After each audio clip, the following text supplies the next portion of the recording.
Here's your EOAlive weather forecast. Hope all of you had a great Thursday. Gabe Curtis reporting on this August 4th, brought to you by Conklin Insurance. Those high temperatures topped out into the upper 80s to lower 90s for much of us, although much cooler out towards Meacham, holding into the 70s, while the far south was warmer into the upper 90s towards Burns to as much as 100 degrees in Ontario, which was the warm spot today. Heading out the door this evening into the Grand, the sun is now setting, but it is being filtered a bit due to those high cirrus clouds. Expect that to be the trend overnight tonight, although it could be a little bit more clear somewhere between the central to southern part of our region, dropping those temperatures anywhere from the upper 30s to mid 40s out towards the northern blues, while the remainder of our region remain into the low to mid 50s, an exception for that mild spot.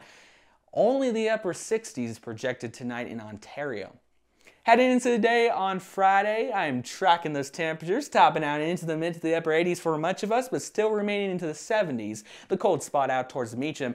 We will be warmer as usual out towards the far south, but no triple digits are expected. Fairly comfortable for this time of year, only topping out into the low to mid 90s out that way. We could see a little bit more cloud cover out towards the far south than we will up towards the north, producing the slightest possibility for a little bit of moisture out towards Burns the second half of the day. Although it's not necessarily likely, I cannot rule it out. If it does happen and there's some sun breaks around, maybe that could be a brief isolated thunderstorm. Although if it's cloudier than not, maybe just a few light sprinkles around. Otherwise, the remainder of our region will stay dry for sure.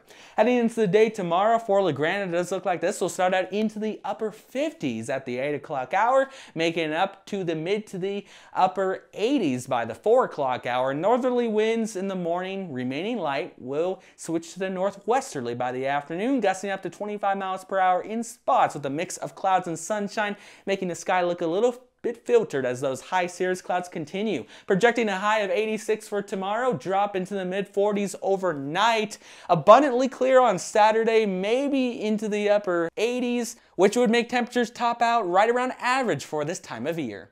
Although that won't last for long as we head throughout the extended period. We're back into the 90s on Sunday, beginning our next heat wave continuing throughout the remainder of the work week. Although it won't be as bad as last time, only tracking one day in the triple digit territory here locally, just touching 100 on Monday. But if you live in those warmer spots out towards Ontario and Pendleton, potentially between the low to mid 100s for a couple days. Otherwise, the majority of this heat wave will remain into the 90s, so no record temperatures are expected as a weak system will roll in late Tuesday into early Wednesday, cooling those temperatures slightly, bringing some cloud cover and a slight possibility for an isolated shower or thunderstorm. Otherwise, much of next week will remain dry with lots of sunshine as those above average temperatures continue cooling down to about 90 by the end of the work week. This has been Gabe Curtis, bringing the most accurate forecast that you can get here in Eastern Oregon. Thank you to the folks down at Conklin Insurance for sponsoring this weathercast, and I will be back on Monday. Have a blessed weekend.